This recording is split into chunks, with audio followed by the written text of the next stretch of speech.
And when they do. So sort of to get us started off and to welcome you here, we wanted to say, on behalf of myself, Anthony, Angela, and Annie, that today we're going to learn about cheating on fidelity. It's just a crash course to adapting curricula in whatever way you see fit, and ways that we can do it practically and quickly. So in order to get us starting, and for the three of us to understand where you want to go and what you came into this with, we were very curious in understanding what made you click our box on the drop-down menu. Like, on one of the many surveys that we get every year and get to choose different things, why did you choose this particular survey?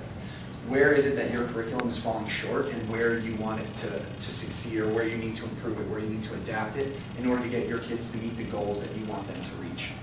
So sort of to get some of those thought process and problem solving juices flowing, we were hoping that you could turn to a neighbor and for about a minute, minute and a half, just sort of think in 100 words or less, what is it that your curriculum, be it Imagine, Success for All, Storytown, Earth Science, whatever it is, where is it failing your students? So we can sort of get some ideas and jot them down. So if you would turn to a partner and just sort of brainstorm a little bit of that for like a minute, minute and a half.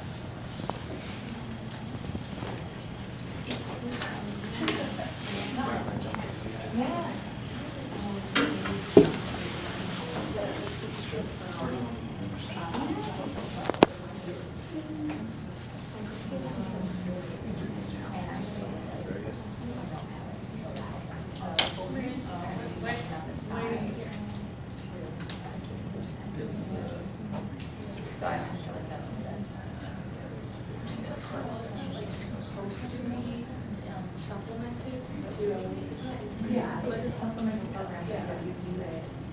We don't have half an hour back. Right.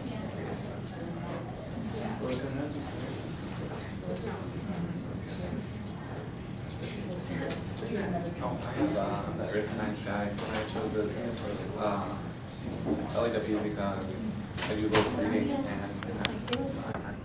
Absolutely. I think that time and it's preaching to the choir in this aspect, but as teachers, it's the one thing that we never have enough of. We can find resources if we have to beg, borrow, or steal. We can make things if we have to, but it's truly that time and figuring out during our day where we can do this and prioritizing it so that at night we can get our plans done but still have time for ourselves. So what we hope to show you today, as we learn about cheating and our agenda, is that we want to be able to understand the process of how to quickly adapt things, how to find resources. We're going to give you examples of how to do it very practically, and given some of the curricula we use in the Roosevelt School District, Storytown, and Envision's Math. And then we want to just totally inundate you and flood you with as many resources as possible so that you can make this a reality for your own classroom. Because, like Dan said, that time is such an aspect that even identifying useful and valid data and valid resources is just time that we can't afford. So these are things that Angela and myself and a number of other teachers have vetted as excellent resources for being able to achieve some of the goals that we've talked about here today. So in thinking about that, the two steps that we really want to look at in adapting quickly and effectively is that it takes planning and it takes resources. We want to give you those resources today. I mean, that's what we're going to get you excited about, because the packets that I believe Annie handed out to you, that she'll send this way, is all full of different resources she's going to tell you about in ways you can use English, science, social studies, and math to correct all the gaps your kids are missing and to get your goals achieved. And moreover, planning is something that we really want to work on, because in isolation, it's very difficult to achieve some of our goals, especially when our districts expect us to do all the things in these. So just with the people here in this room today, and even one of the resources we have here is a list of planning groups by grade level, things that, and people you can get in touch with to be able to start realizing some of these goals, to be able to say, I don't know how to do this, so I can shoot an email off to this list of people, and hopefully one of these people can get back to me and contact me about this. Because if you're creating everything from scratch, you're never going to have enough time. Finally, before we get started on the actual process of it, we wanted to be able to understand that in your curricula, as much as it seems that it might not be the case, some things are useful. I mean, Angela mentioned that in teaching cause and effect, you can't just use one story to teach it, but that story is still useful in a regard. So we want to teach you ways to figure out what's worth my time to get rid of in my curriculum or to adapt, and what's worth actually just using straight from the book. We open up this page and we do that. I know when I was thinking about this and trying to plan it out, the thing that immediately came into mind is like data analysis. We're able to look at these resources and find different ways that very practically, I can use one of these to change one aspect of one day.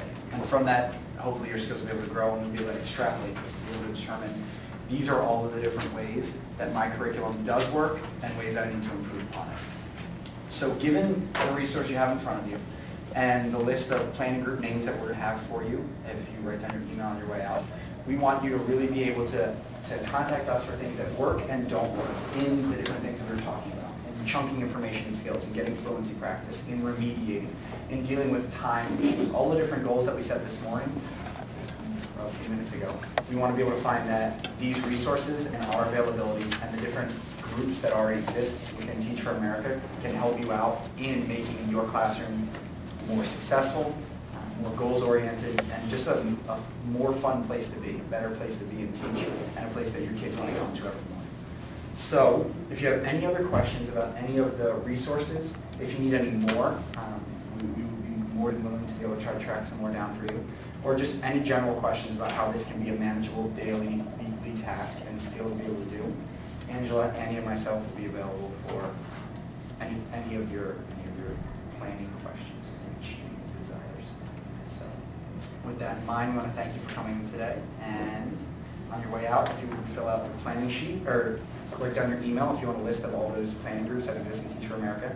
And also, if you fill out these surveys that are inside of your folder, so you can drop them off at the front desk. Friendly reminder